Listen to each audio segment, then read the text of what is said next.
नमस्कार, जोहार। सोशल संवाद में सभी का स्वागत है। फिर से एक बार देखना शुरू कर चुके हैं सोशल संवाद में मंजीत अपने ऊर्जावान सहयोगी सृजन मिश्रा के साथ। इस वक्त जो झारखंड की प्रमुख धरोहर नदियां में से एक नदियां स्वर्णरेखा भी और खरकई भी गिनती आती है।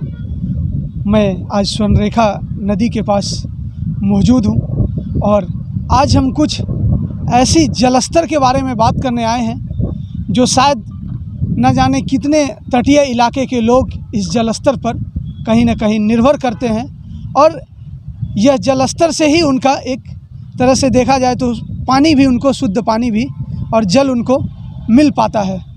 तो आज उसी जलस्तर के बारे में बात करने आए हैं। स्वर्णरेखा के तटीय पर मौजूद हैं और बता दें, एक बात और बताना चाहता हूं मैं कि स्वर्णरेखा नदी जो है वो कहीं न कहीं जैविक रेगिस्तान भी कहा जाता है।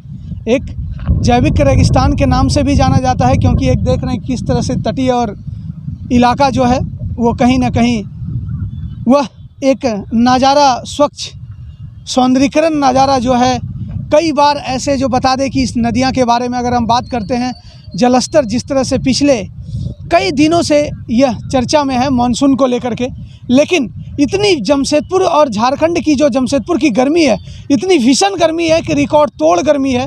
वो हमेशा जो एक टेम्परेचर रहता है वो 44, 43, और जो कल की हम बात करते हैं रिसेंट में, कल और आज की अगर बात करते हैं तो कहीं ना कहीं जो गर्मियां हैं वो एक तरह से पूरी तरह से देखा जाए तो रिकॉर्ड उमस वाली जो गर्मियां हैं वो रिकॉर्ड तोड़ चुका है और लोग इससे कहीं ना कहीं परेशान भी नज़र आ रहे हैं। तो ये जलस्तर को कहीं ना कहीं बचाने की ज़रूरत है। जो जलस्तर है और नदियां के जो जलस्तर है वो आप देख रहे हैं कि कितनी दूर चले गई है। इस तरफ दिखाइए सृजन बाबू, ये तटीय इलाका जो है, अगर आप पानी आता है तो अगर आप देखेंगे कि पानी आता है तो ये जो पूरी तरह ऊपर, क्या ये पूरी तरह ऊपर जो है वो कहीं ना कहीं लबालब नज़र आती है। और कुछ भी तटीय यहाँ पे जो भी है, मिट्टी है या फिर बालू है, ये सब चीज़ नज़र नहीं आएंगे। दोनों इलाका जो है, उस पार से इस पार का जो इलाका है वो कहीं ना कहीं एक लेवल में हो जाता है। और पुल भी जो आपको पूरी तरह से दिख रहा है, ये मानगो पुल जो है, ये भी कहीं ना कहीं हमेशा लगभग लेवल में ढका हुआ नज़र आता है। लेकिन आज अगर हम बात करते हैं इस नदियाँ की, स्वर्णरेखा नदियाँ की, तो वो कहीं ना कहीं इतनी सूखी पड़ी हुई है कि यह कहीं ना कहीं बंजर बन चुका है। एक तरह से देखा जाए तो यह नदियाँ बंजर बन चुका है और यहाँ पे गंदगी का भी एक तरह से देखा जाए तो अंबार है। क्योंकि हमेशा जब MNSC और JNSC की बात उठती है या फिर जिला प्रशासन की बात उठती है तो कहीं ना कहीं उनकी कदम रहती है नदियां पर मेंटेनेंस को लेकर के हो या साफ़ सफाई को लेकर के हो। आप देखते हैं कि हमेशा दुर्गा पूजा में या जैसे किस तरह से नदियों को हमेशा एक साफ़ सफाई का दर्जा दिया जाता है। एक अपने आप में स्वर्णरेखा नदी का एक जो मिसाल घोषित होता है सफाई में, उसको कई जनप्रतिनिधि, कई मंत्री, कई विधायक आते हैं और अपने अपने नदियों में टीम, जिला प्रशासन की टीम भी हमेशा, JNSC की टीम भी हमेशा लगी रहती है। लेकिन जब पर्व त्यौहार ख़त्म हो जाती है तो हम बात करते हैं फिर से नदियां पर, तो वो हमेशा जस की तस पड़ी रहती है।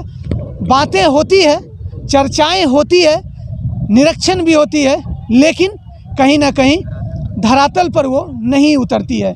जो इस क्या कारण है ये तो मैं टिप्पणी नहीं कर सकता हूँ, लेकिन ये जो अभी जो स्थिति है, वर्तमान स्थिति, वो मैं दिखा सकता हूँ कि किस तरह से देखते हैं नदियाँ को बचाने की ज़रूरत है।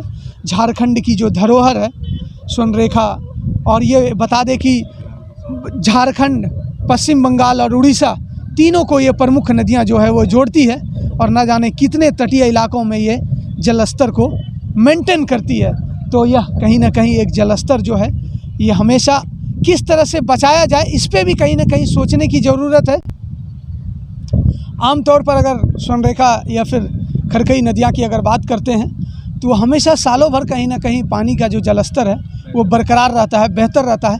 लेकिन इतनी भीषण गर्मी के बाद कहीं ना कहीं कई ऐसे जो शहर के, झारखंड के या पश्चिम बंगाल, उड़ीसा की बात करते हैं तो कई ऐसे नदियां हैं जो कहीं ना कहीं वो जलस्तर जो है उसका घट चुका है और घटने के बाद भूमि बंजर दिखता है और पानी का जो जलस्तर है ये देखिए कितने दूर जा चुका है।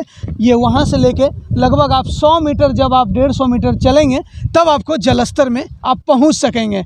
तो ये स्थिति जो है हमेशा और लगभग बेहतर, और इस नदियाँ से जो तटीय इलाका के लोग हैं ये कहीं ना कहीं इसी नदियों पर निर्भर करते हैं, चाहे वो सोच को लेकर हो, चाहे वो पानी पीने को लेकर हो, चाहे वो बर्तन धोने से खाना बनाने को लेकर हो, चाहे वो नहाने को लेकर हो। आमतौर पर जितने भी जो जल की एक जीवन में उपयोग है उस तौर पे वो उन्हीं नदियां पे ये निर्भर करते हैं। तो ये कहीं ना कहीं जो जलस्तर है और स्वर्णरेखा नदियां हैं, और हम किसी नदियां की भी बात करने आते हैं, आज हम स्वर्णरेखा नदी में मौजूद हूँ, लेकिन किसी भी नदियां की बात करते हैं शहर के और अलग अलग शहरों का भी, तो ये कहीं ना कहीं जलस्तर को बचाने की ज़रूरत है, साफ़ सफाई की ज़रूरत है, मेंटेन की ज़रूरत है। जो भी आपको भी हम ये बताने आए हैं, जो भी पदाधिकारी हैं या जिनको भी ये दारोमदार मिला हुआ है, जिनकी भी जिम्मेदारी है, उनको भी मैं एक बार पुनः अपने सोशल संवाद की टीम से मैं उनको आग्रह करना चाहता हूँ कि फिर से वो अपनी जो नदियाँ का धरोहर है, सांस्कृतिक है, उसको बचाए रखें, ताकि जो जलस्तर है वो हमेशा लोगों को मिलते रहे।